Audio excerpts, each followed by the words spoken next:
Assalamualaikum warahmatullahi wabarakatuh. Oke, selamat ketemu kembali dengan saya M Teknik. Di kesempatan kali ini saya akan memasangkan kompresor diffuser. Ini dipasangkan ke kulkas satu pintu. Apakah kompresor diffuser itu akan sanggup mendinginkan atau membekukan secara maksimal untuk kulkas satu pintu ini? Biar tidak salah paham, silakan ditonton video ini sampai selesai. Kalau untuk ukuran kompresor diffuser ini itu menggunakan Seper 12 PK. Kalau untuk mereknya ini kelihatan kompresornya itu merek dari Goldstar. Ini menggunakan Freon R134A. Oke, langsung saja kita tes untuk menghidupkan kompresornya.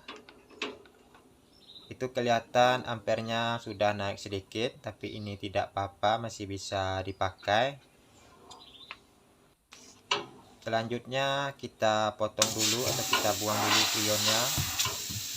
Kemudian kita potong di pipa tekannya.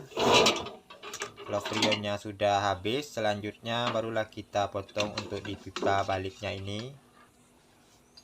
Oke, langsung saja kita pasangkan kompresor diffuser ini ke kulkas. Kalau untuk dudukannya itu kelihatan pas sekali dudukannya sama kulkas satu pintu. Oke, selanjutnya kita pasangkan ini untuk pipa tekannya. Ini kita las yang rapi agar tidak bocor. Kemudian ini untuk filternya. Ini filternya saya ganti saja dengan yang baru. Dikhawatirkan filternya ini kotor. Ini untuk filternya yang baru. Ini saya menggunakan filter ukuran 2x1. Kemudian ini untuk pipa kepilirnya yang ke filter. Ini kita laskan juga. Selanjutnya ini untuk ventil pengisian freon. Ini saya pasangkan dulu.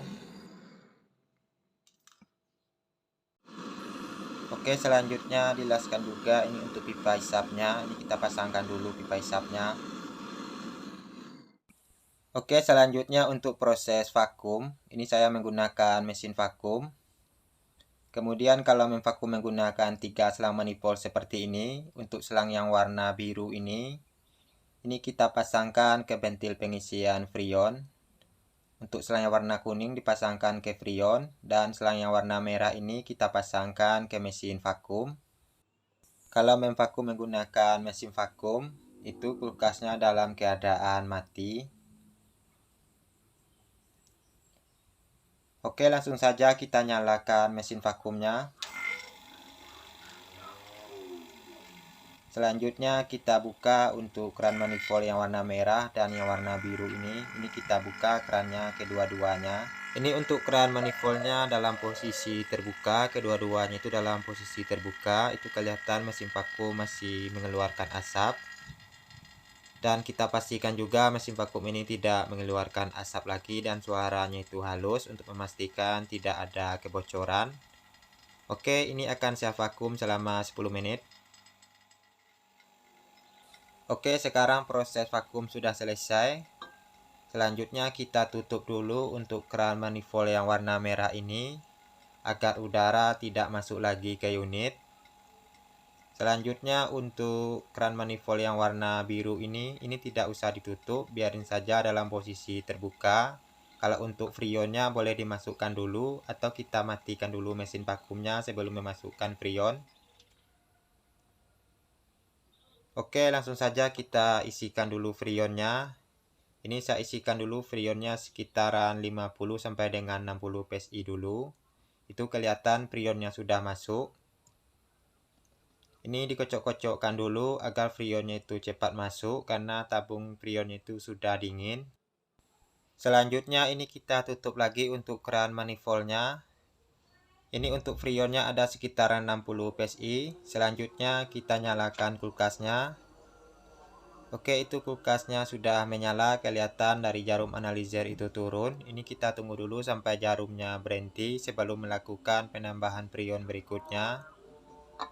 Oke, ini freonnya ada sekitaran 5 psi. Ini kita isikan lagi freonnya sekitaran 10 psi saja.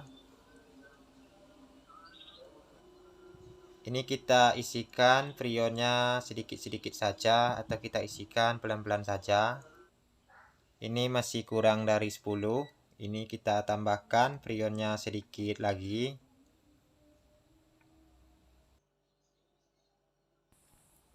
Oke, ini freonnya sudah cukup. Filternya dipegang sudah terasa hangat. Kemudian kita tutup lagi untuk keran freonnya.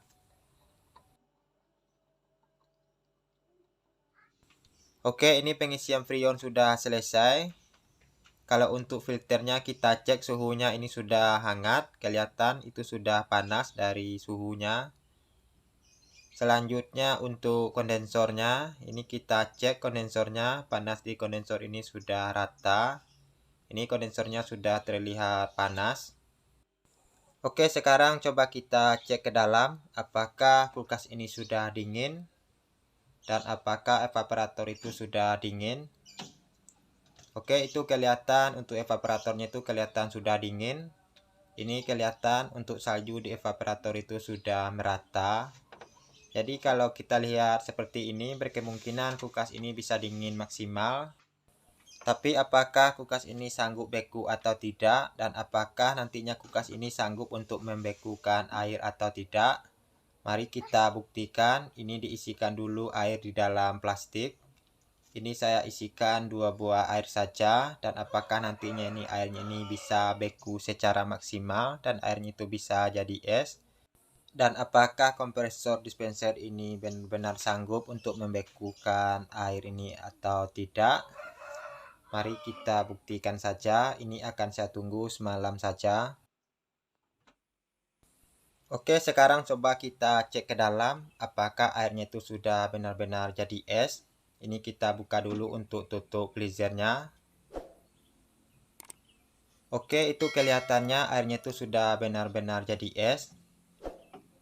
Kelihatan dua-duanya itu sudah benar-benar beku. Kelihatan ini dinginnya bisa maksimal.